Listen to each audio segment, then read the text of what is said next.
Olá, a você nossa saudação e sob a inspiração do Espírito Santo continua então aqui no nosso canal nessa iniciativa de apresentarmos a você mais detalhes sobre pontos importantes do Catecismo da Igreja Católica. Você que quer então aumentar ou se aprofundar um pouco mais, com mais reflexões a respeito dos mistérios da vida de Deus em nós, seja bem-vindo. E nós, como nos propusemos a ir refletindo sobre esses diversos pontos do catecismo, nós já vemos logo no primeiro parágrafo do catecismo, o prólogo, que começa com citações das Sagradas Escrituras, de João, capítulo 17. Pai, esta é a vida eterna, que conheçam a Ti, o Deus único e verdadeiro, e a Jesus Cristo, aquele que enviaste. Em seguida, da primeira carta de Timóteo, capítulo 2, Deus nosso Salvador quer que todos sejam salvos e cheguem ao conhecimento da verdade. E mais uma citação dos Atos dos Apóstolos, no capítulo 4. Não existe debaixo do céu outro nome dado à humanidade pelo qual devamos ser salvos. E logo aqui o tópico do primeiro parágrafo, a vida do homem, conhecer e amar a Deus. Então, é este o propósito da nossa vida, que nós precisamos então parar e tentar descobrir, com o uso da nossa razão também, além da ação do Espírito Santo em nós, como que nós podemos descobrir o sentido da vida, para que a nossa fé aumente cada vez mais, para que a gente procure entender cada vez melhor o que Deus quer de nós e o que eu preciso fazer para corresponder a esse amor maravilhoso e eterno pelo ser humano. Então, ser sábio é quem descobre o verdadeiro sentido da vida. Quanta gente se perde nesse mundo, infelizmente, porque não descobre por que nasceu, o que está fazendo aqui, como nós queremos já refletir nesse segundo encontro. Ser sábio não é ficar aí aumentando os nossos conhecimentos e ganhando mais títulos nas ciências, mestre, doutorado.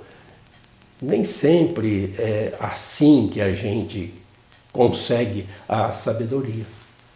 Até uma pessoa sem instruções, iletradas, como podemos também pensar assim, consegue ser mais sábia do que muitas pessoas que têm um conhecimento de ciências mais variadas, porque descobriu o que está fazendo nesse mundo de acordo com a vontade de Deus. Essa é a verdadeira sabedoria, como nós vamos descobrir assim que nós começarmos a pensar nesse sentido da vida humana, como nos diz esse primeiro parágrafo do Catecismo. Conhecer e amar a Deus. Porque nós temos assim um pouco tempo para isso, para esse conhecimento. Nós já nos lembramos da transitoriedade da fase terrena.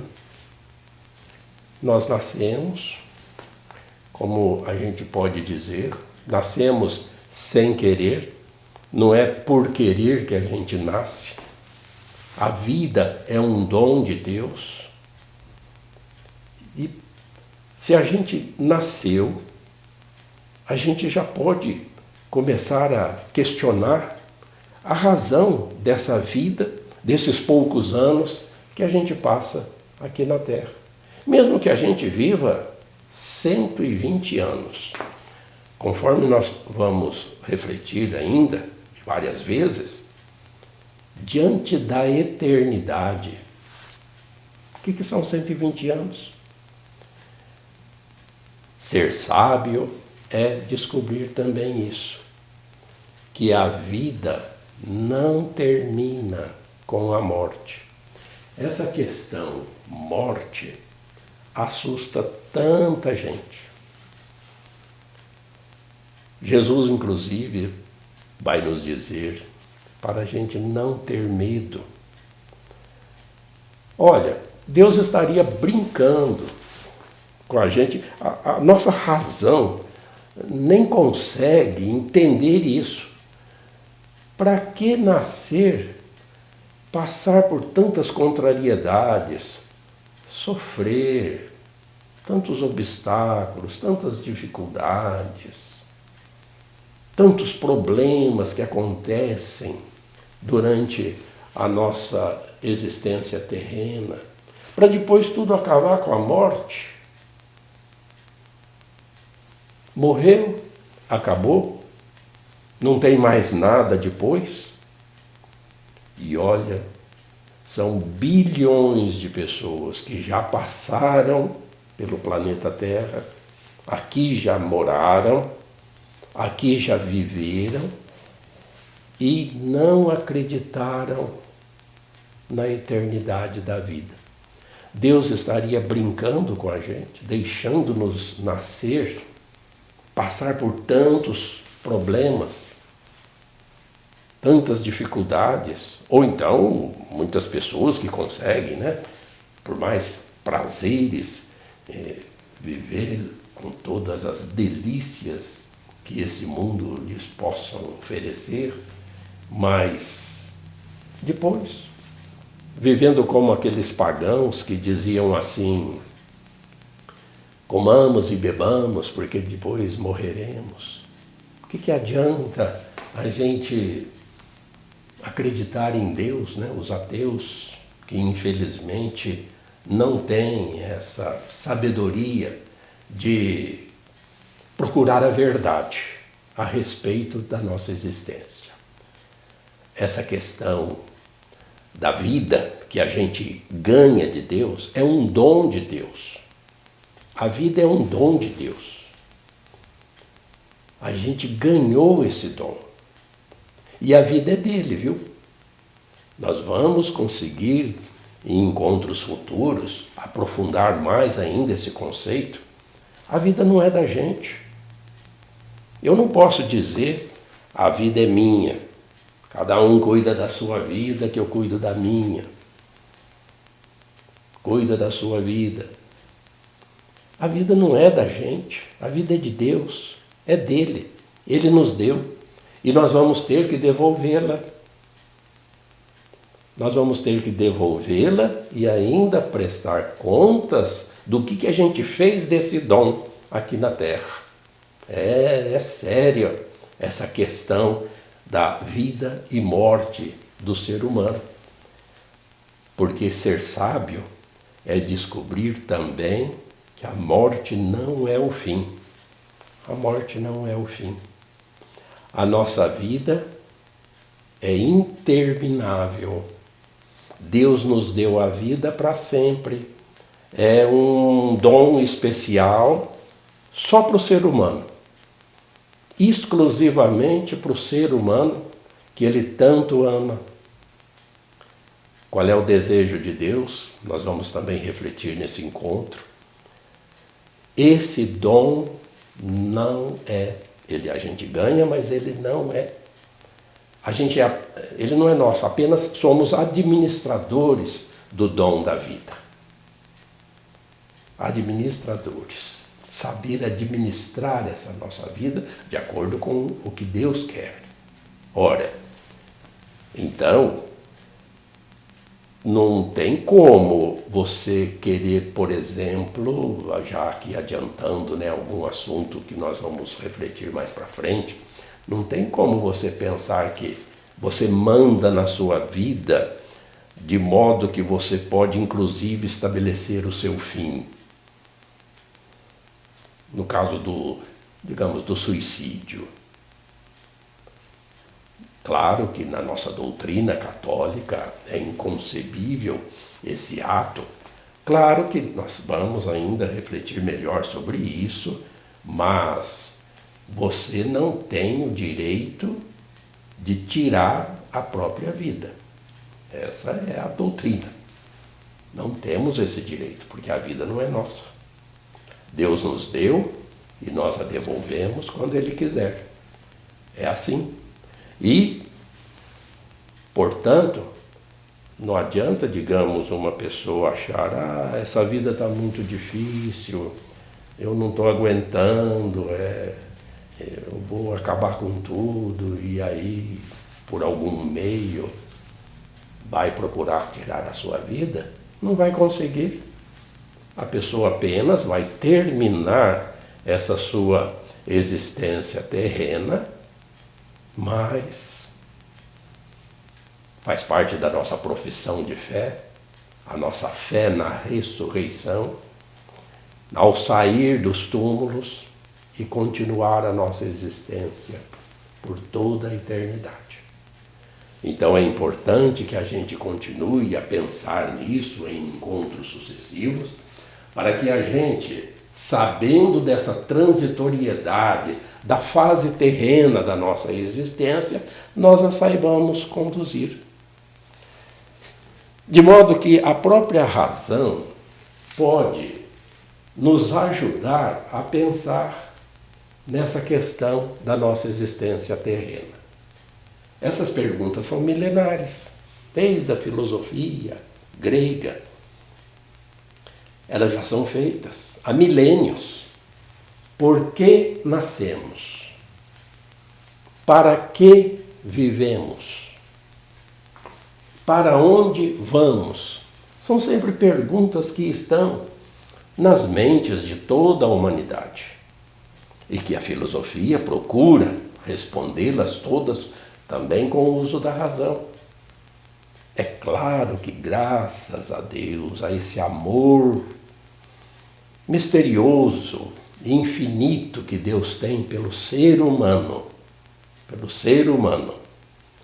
nós tivemos a presença aqui na Terra de nosso Salvador Jesus Cristo, o próprio Deus, que veio até nós para nos ajudar a responder essas perguntas, que não são inconcebíveis para a nossa razão.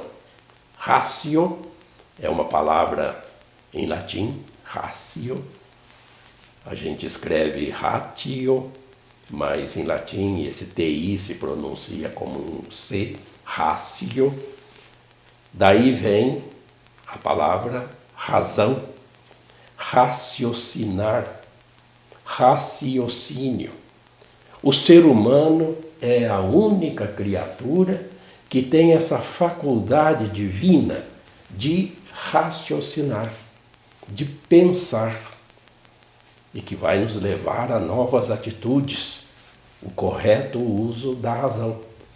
Então, diante de perguntas como essas, que são milenárias, não são perguntas agora de 100 anos atrás, de 500 anos atrás, não, é milênios. O ser humano já se pergunta: qual é o sentido do meu nascimento? Que mistério está envolvido, né, nessa minha presença transitória aqui no planeta Terra? Deve ter algum sentido, e eu tenho que descobrir esse sentido. E feliz a pessoa que consegue esta sabedoria, porque Deus ajuda as pessoas que querem descobri-lo, como nós veremos também daqui a pouco.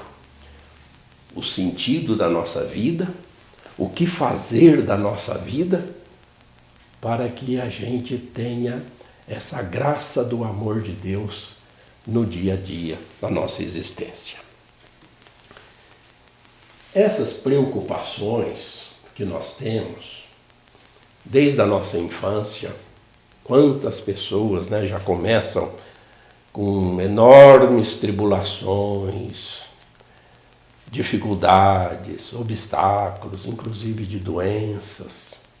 Então essas preocupações dentro de nossas casas, nas nossas famílias, as preocupações do dia a dia, quanta luta cada pessoa tem para sobreviver num mundo que, claro, todos nós sabemos, cheio de pessoas criminosas, de pessoas que não têm escrúpulos, de pessoas que corrompem, né, os objetivos da vida terrena, pessoas que não têm Deus no seu coração, e são bilhões de pessoas que atrapalham a dignidade do ser humano, violentando o bem comum. Então todas essas preocupações que caem sobre as pessoas, a grande maioria da população mundial costumeiramente vive na linha da pobreza, por causa de pessoas inescrupulosas que fazem a vida das pessoas muitas vezes já um inferno aqui na Terra. E essas preocupações que as pessoas têm podem fazer com que elas nem tenham assim o tempo ou a preocupação de procurar entender o sentido da vida. Nem procuram mais a Deus, tão envoltos que ficam com essas questões humanas, a sobrevivência, a luta para ter, né, aquele dinheiro, aqueles recursos para uma vida digna, em alimentação, em moradia, em saneamento básico, na saúde, na segurança. Quantas pessoas se perdem durante a vida, assoberbados por essas preocupações. E aí elas acabam desviando a pessoa, o ser humano, do que é essencial. Do que é essencial. E o que é essencial? Voltamos ao primeiro parágrafo do Catecismo. Conhecer e amar a Deus. Que nós vamos chegar lá na terceira parte do Catecismo, dos mandamentos, né?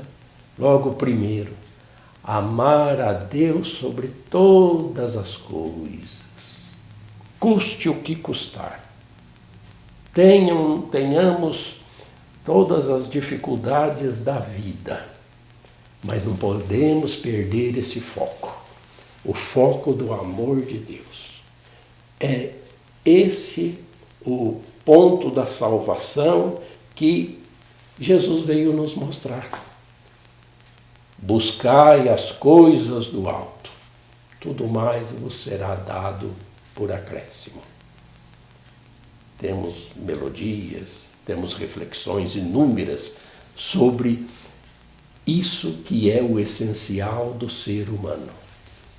Tudo passa, tudo nós temos que, contudo, conviver, levar a nossa vida humana com as dificuldades que nós citamos, mas apesar de tudo, não perder o foco em Deus.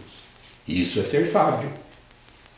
Procurar o que é essencial e não o que é acessório, o que é fortuito, o que é efêmero. As pessoas às vezes se perdem com as coisas efêmeras desse mundo, passageiras, transitórias, e perdem o sentido principal da própria existência. Bom, como é que eu vou amar a Deus sem procurar conhecê-lo? Mas aí alguém pode perguntar, mas, gente, Deus é um espírito, Deus é invisível, como que eu vou conhecer esse Deus? E de fato, praticamente é um mistério, porque a nossa razão, por mais acostumada que ela seja, por mais trabalhada que ela seja para ter assim raciocínios quase que perfeitos a respeito da existência, se nós formos ver o tamanho do nosso cérebro e a sua capacidade, poxa, logo nós já chegamos à conclusão da nossa incompetência. Como conhecer a Deus, que é infinito, como um dos atributos que nós vamos estudar num desses próximos encontros, os atributos que nós temos de Deus, para que a gente consiga pelo menos imaginar ou raciocinar a seu respeito, mas mesmo assim o nosso cérebro é por demais incompetente para descobrir, conhecer a Deus que é infinito. Mas mesmo assim, a nossa razão consegue vislumbrar pelas evidências que nós temos na natureza, digamos. São tantas as evidências desse poder maravilhoso e incompreensível de Deus. Aos poucos nós vamos conseguindo conhecê-lo um pouco mais na medida da nossa capacidade. Ora, nós por nós mesmos não teríamos condições também de chegar ao conhecimento de Deus. A nossa razão iria somente até um determinado ponto, diante das evidências, e isso já aconteceu com inúmeros povos ao longo da história da humanidade, porque o próprio ser humano ele é religioso. Então, diante dessas evidências da natureza, quantos povos procuraram conhecer esse poder de alguma forma, incluindo a crença em deuses, etc. Mas o próprio Deus tomou a liberdade de vir se dar a conhecer ao ser humano. Porque pela nossa capacidade intelectual, como a gente disse, a gente só conseguiria chegar até um determinado ponto. Dali a gente não ultrapassaria. Mas Deus tomou essa liberdade de vir ao encontro do ser humano para se revelar. E aí, então, ficou mais fácil, como nós vamos poder ver, como nós vamos estudar, como nós vamos refletir em encontros sucessivos, a partir de agora.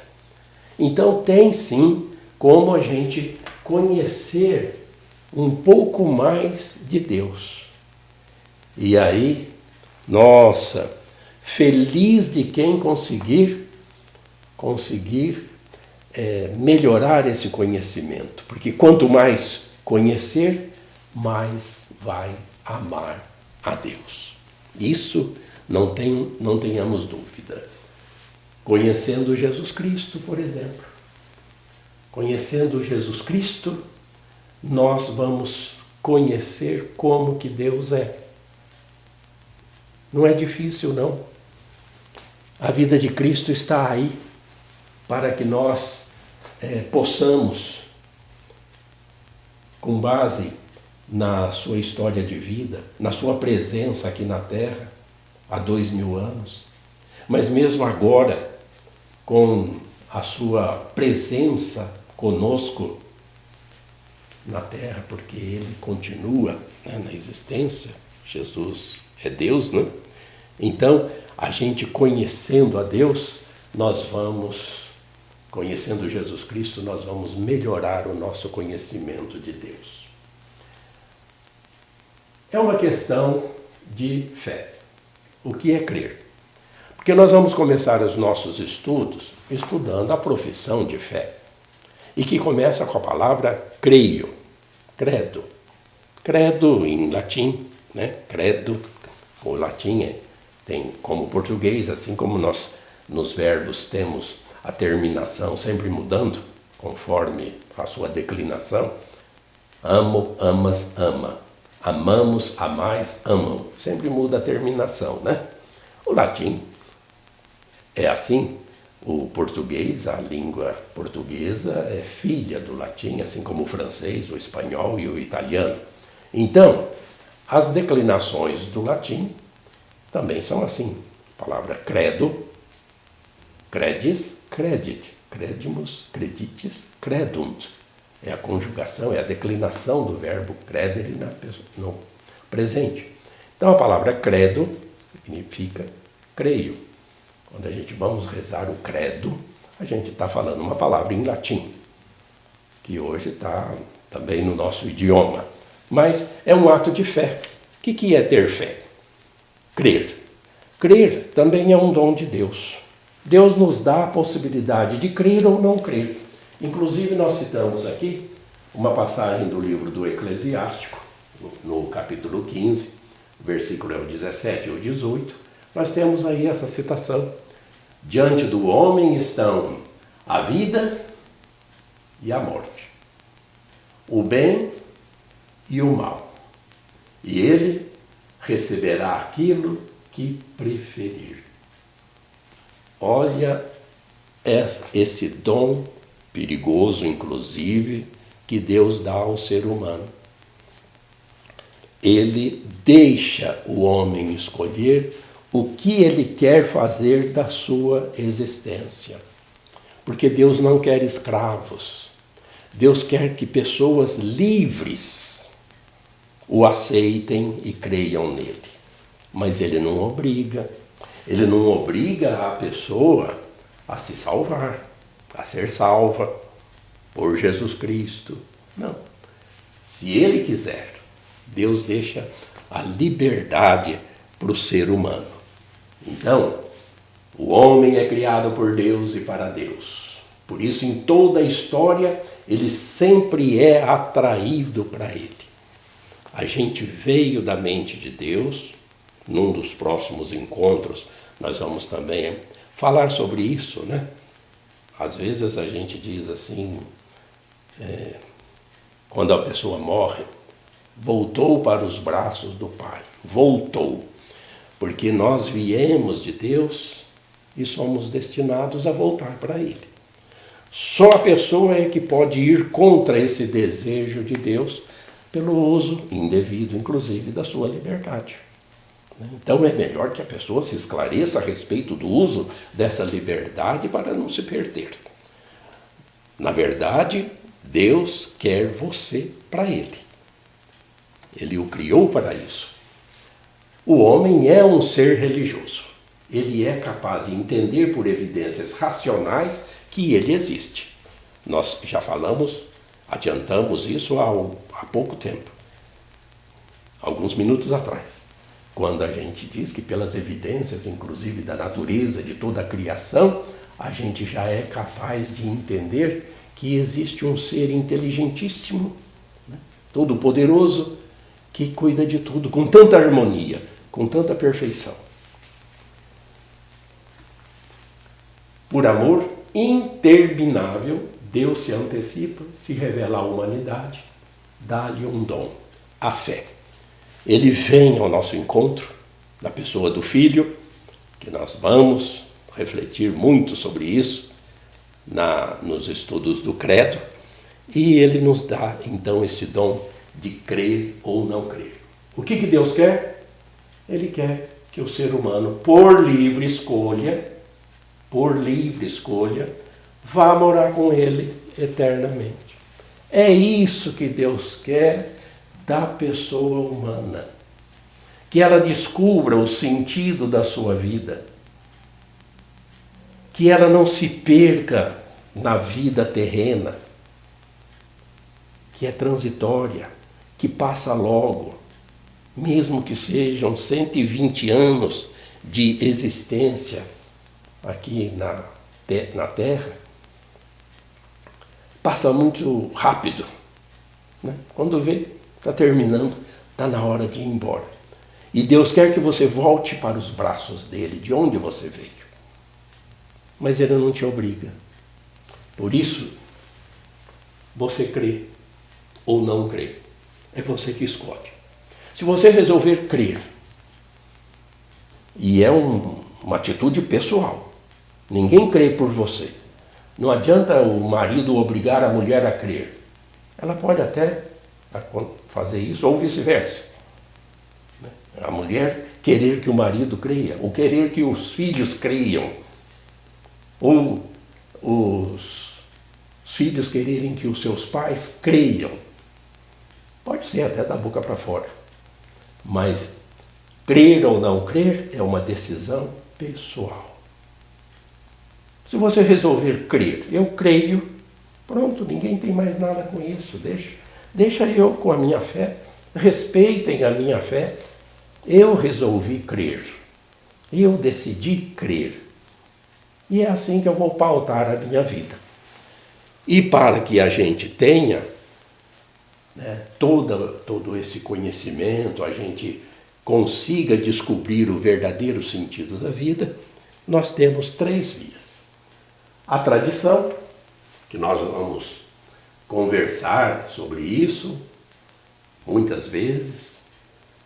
Jesus, e com as Sagradas Escrituras, com a Bíblia, deixa à igreja todo o depósito da fé. Fidei Depositum, que é o nome da Constituição Apostólica que lançou esse nosso catecismo. A igreja, né? A história da igreja, desde os apóstolos, dos padres da igreja e de inúmeros teólogos que nós temos em toda a história da igreja, nos ajudam a compreender, né, cada vez mais esses desejos que Deus tem para o ser humano ter uma vida eterna, interminável, cheia de amor e de felicidade.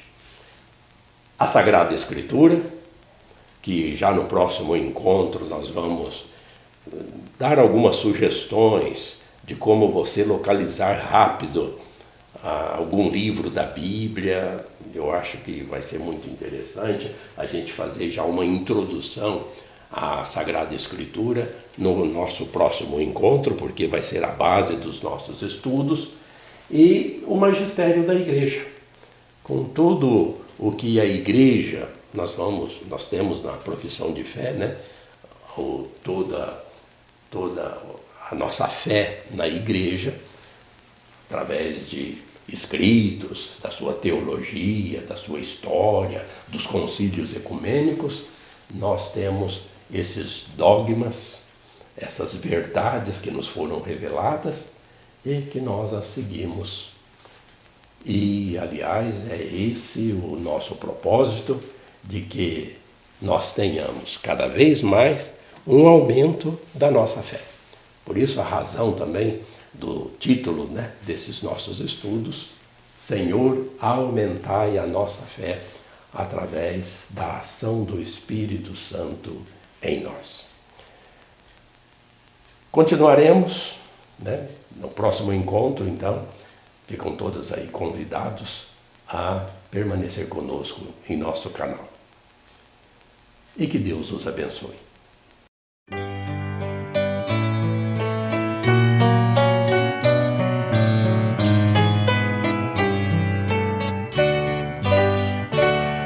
A fé é compromisso que é preciso repartir.